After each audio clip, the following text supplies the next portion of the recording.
Hello, so welcome to Barbed Audio. Today we're interviewing a friend of the show, Tim. Hello, Tim. Hello, how are you doing? Yeah, very good. And today we're at the Cavern for the kind of split release party of Tim and Trimmerkin's kind of, I guess, album. Yeah, it's like a split. Yeah. Split. Yeah, so that's Down the Rabbit Hole, which is out now everywhere. Also, there's some vinyls available and some very other cool stuff. But yeah, I guess just getting into it. Just let everyone out there know who you are, who doesn't know who you are. Right. Weirdo musician.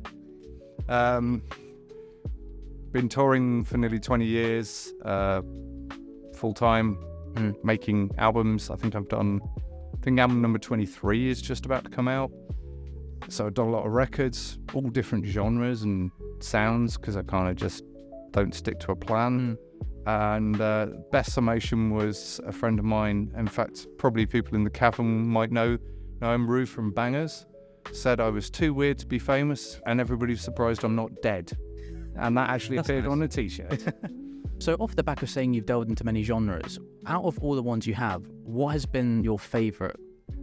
Glitch grind, of course. No, I love all sorts of music. I think that's the thing. I'm a music fan. Yeah. My fascination, and possibly why I'm so bipolar and my brain just has a million things going on in it at once. I'm a music fan at the heart of it, and I just like all sorts of different music. So a lot of it is me just trying to unpick a different genre every time. Like, okay, how does that work? Yeah. You know, I'd listen to Portishead and I'm like, right now, how did they make that? I'm very fascinated with how things are made. I just kind of have an idea of like, I'm just going to try something in this style. Yeah. And I think that's where it comes from. And then sometimes I'll try something in that style and it will just not work. Yeah. And like, I've tried some jazz before and I had a very, very bad attempt at reggae, which never saw the light of day. But yeah, I just like music, and I think that's so there's no real one particular favourite. I guess for playing live, some of the glitch grindcore and the more electronic stuff is more tricky, and I tend not to do that stuff live. It is much easier to just pick up an acoustic guitar and play. Yeah, no, I got what you mean. But, you know, I'm one for making my own life complicated, and tonight I'll be using looper pedal and all sorts of weird and wonderful things. So, mentioning before about this release party for your split with Trimmerkin, just tell us the story about how that came about, really. So, I've known Rob, the drummer from Trimmerkin, for a very, very, very long time. We used to work together at the Real McCoy. Used to get my hair cut with his wife, Kathy, who's Rowan's mum, and Rob is Rowan's dad. Yeah. So it kind of made sense when Rob was saying, oh, you know, we're doing this music, and I had a listen, and honestly, I don't do splits and shows with people if I'm not into the music. Yeah. And also got to be into the people, and I've loved Rob for a very long time. Loveliest dude.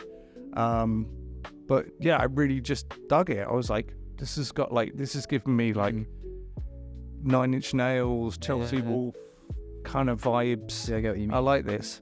And I kind of felt like, this would be a nice challenge also to myself to write something in a 9 Inch Nails, Chelsea Wolf style. Having sort of dabbled with that on a previous album with Lost, one of my previous albums, which was kind of trip hop with industrial bits. I was like, yeah, I kind of think that might be fun, and they wanted to do some shows, so we thought, let's do it. Oh, very cool. Speaking about the album, what is your favourite song that you did on it, and why? And then we'll play it in a minute. Okay, it's probably the lead track, Pulsar. I mean, I like all of them, but I think Pulsar kind of came out exactly how I imagined it in my head. Yeah. Pulsar's kind of, it's like a little bit like Closer by 9 Inch Nails. Yeah. I went for that sort of like writing a pop song, but with like an industrial that very sound. Dystopian edge to it. Yeah. Got that. Yeah. Okay, cool. So this track is a little snippet of Pulsar by Tim of Down the Rabbit Hole. So stay tuned.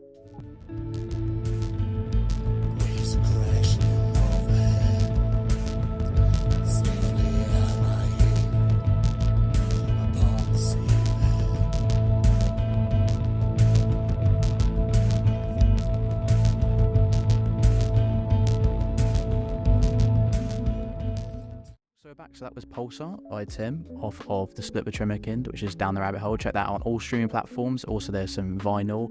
And what other merch is available, Tim? So I've got CDs and tapes and vinyls, but also got mini disc.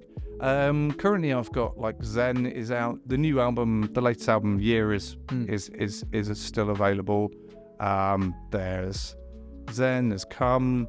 I've got a couple of copies of Lost left. There's some split tapes with other people. Okay. I've also got t-shirts and hot sauce. I do have 2 hoodies, but they're only in small, so I didn't bring them with me on this tour because I don't know many people who I wear. think everyone likes wearing XL. Don't they? Yeah, Like, especially with it's nice. hoodies. I don't know why I got smalls done, but Yeah. they're the only 2 of those I've got left. The hoodies were popular otherwise, apart from in small.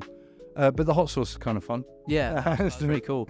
As my friend Chris Goodman made that, so we've collaborated on that, and it's a hot sauce, and you get a free download code with the free single on it, which is like a proper single, like not just one song.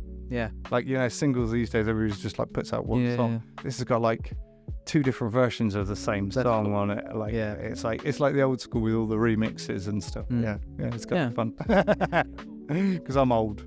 Is you're someone who's kind of traveled around the world a lot. What, and like on tour and even just recording, what has been like a funny moment you can tell us about, or a strange moment? Oh, there's so many. Honestly, what's the best one, would you say? Oh, that really sticks in your mind if I was to ask you that. There's so many to go through. In fact, I'm writing a book because there's so many funny moments. Imagine. It's so honestly hard to say. I mean, I got strip searched at the Swiss border.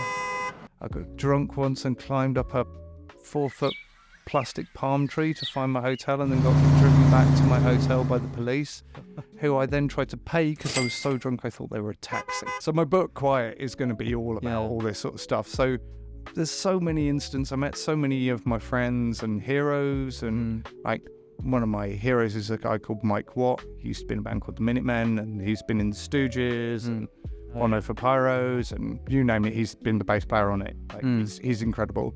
And he got me on his radio show, and done it a couple of times online, and then actually met him in person. Oh, cool. And then he's treating me like I'm the star, and that was just like wild because he's like my idol. And I kept my cool until he, after the interview, he showed me D Boone, the guitarist from the Minutemen. The Minutemen are literally the reason I started playing music. And I just saw D Boone's guitar and got like kind of emotional, and I was like, oh my word. And he was like, are you okay, buddy? And I'm like, yeah, I'm fine. I'm just... This guitar is why I started playing music, So again, off the back of you kind of traveling around a lot and seeing lots of people, meeting loads of artists, what would you say is like a top 3, or even just like top however many kind of artists or bands that you think are kind of underrepresented and coming up? Just shout them out quickly. So, sort of younger bands, or I guess like, I mean, it doesn't have to be just any bands that. Well, recently, I just did his podcast as well. Was Black Guy Fawkes. A guy called Ian from America. He sort of plays folk punk stuff, and I think he's kind of blowing up. He's toured with Frank Turner, and he's toured with Laura Jane Grace, and I think he's going to blow up soon.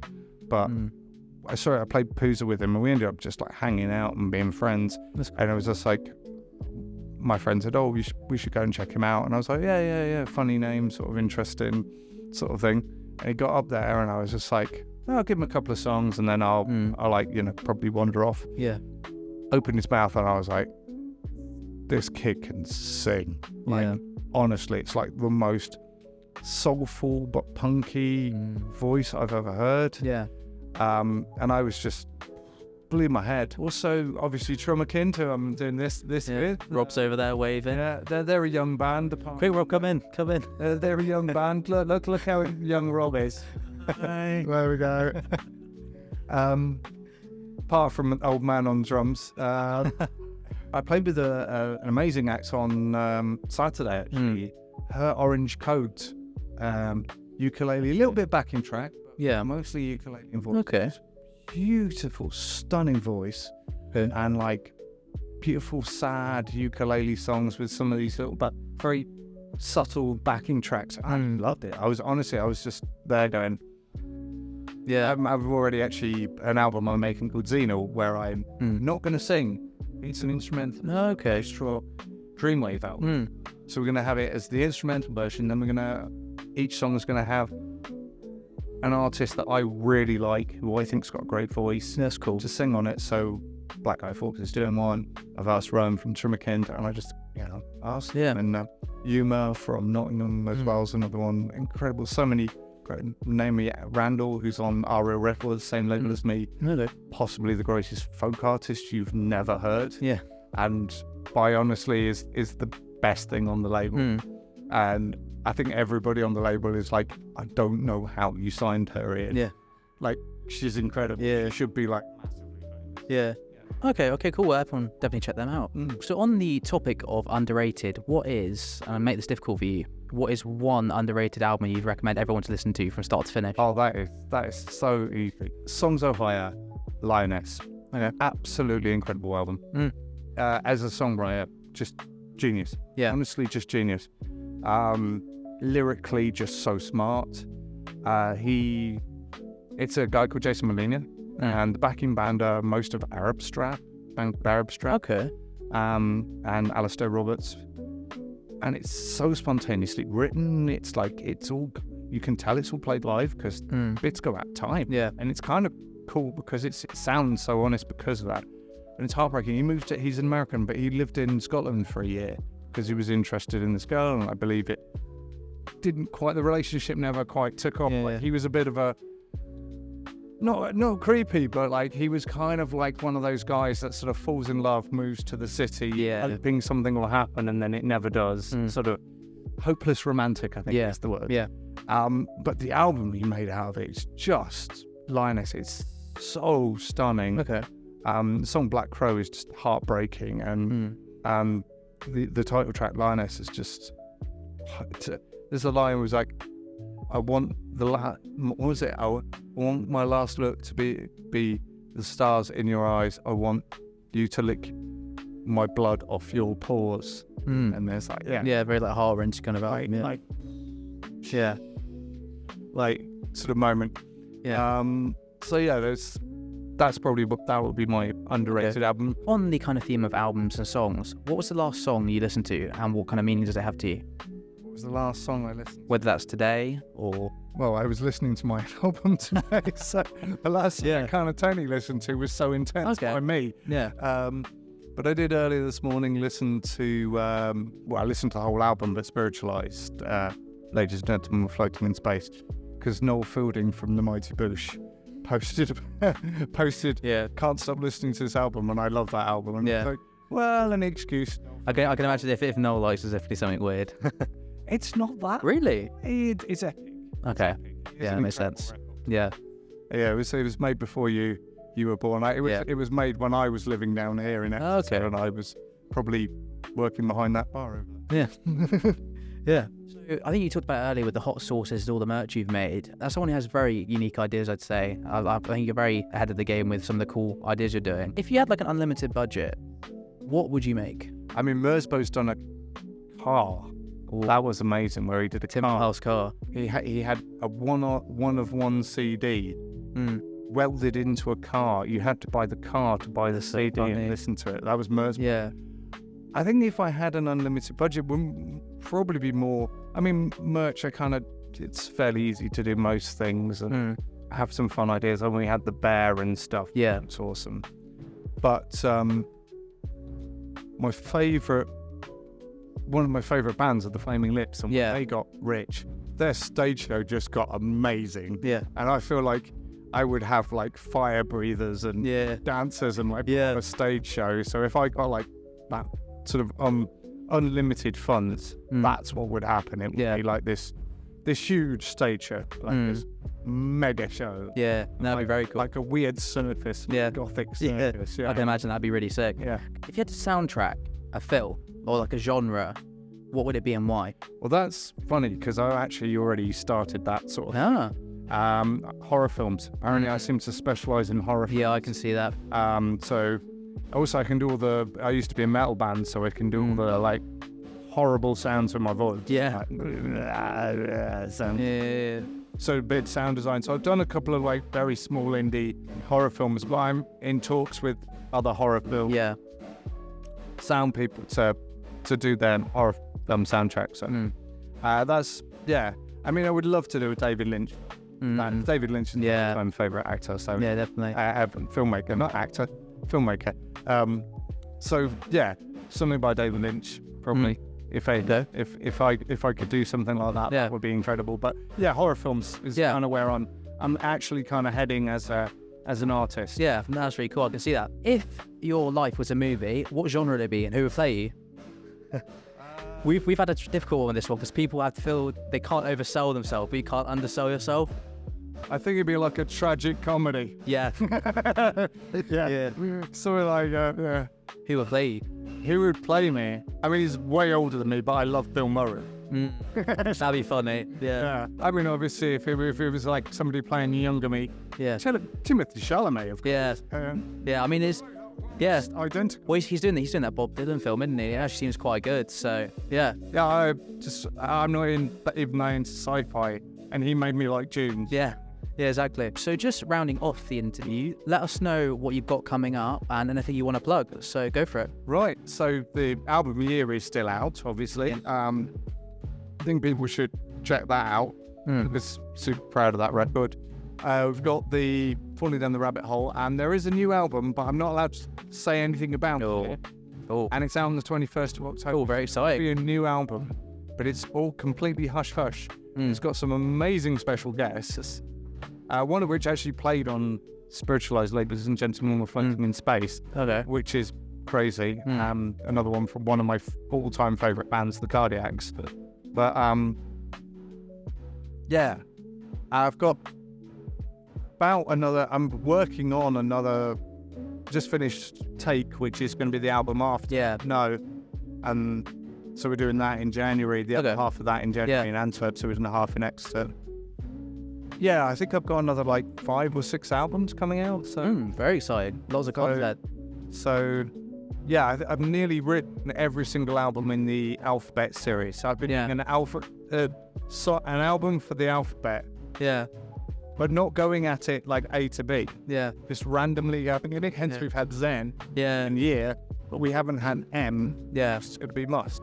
Yeah, I mean, that reminds me earlier, we were talking about Sufjan Stevens, and I remember he was trying to do a thing where he did an album for each city. I think he stopped halfway, or each state or something like that, and he realised it was a bit too difficult, and he stopped because there's so many. Yeah, you do sort of silly things like that. Yeah. I did. Year was written because I wanted to write and record a song a month for a year. Yeah, that's really Which sounds really easy. Yeah. But then I did 200 shows that year. Yeah. I was in hotel rooms like feeding headphones down into guitars and stuff, like spending every waking hour trying to get the recording done or write next month's coming. I better write that. Yeah. Okay, cool. So thanks for coming on, Tim, and make sure everyone out there to check out Down the Rabbit Hole, the Split with Trimmerkind, available everywhere. You can stream now, and hopefully see you again soon. But thank you. See you next time. See you next. Bye. Cheers. Nice. Sweet. Nailed it.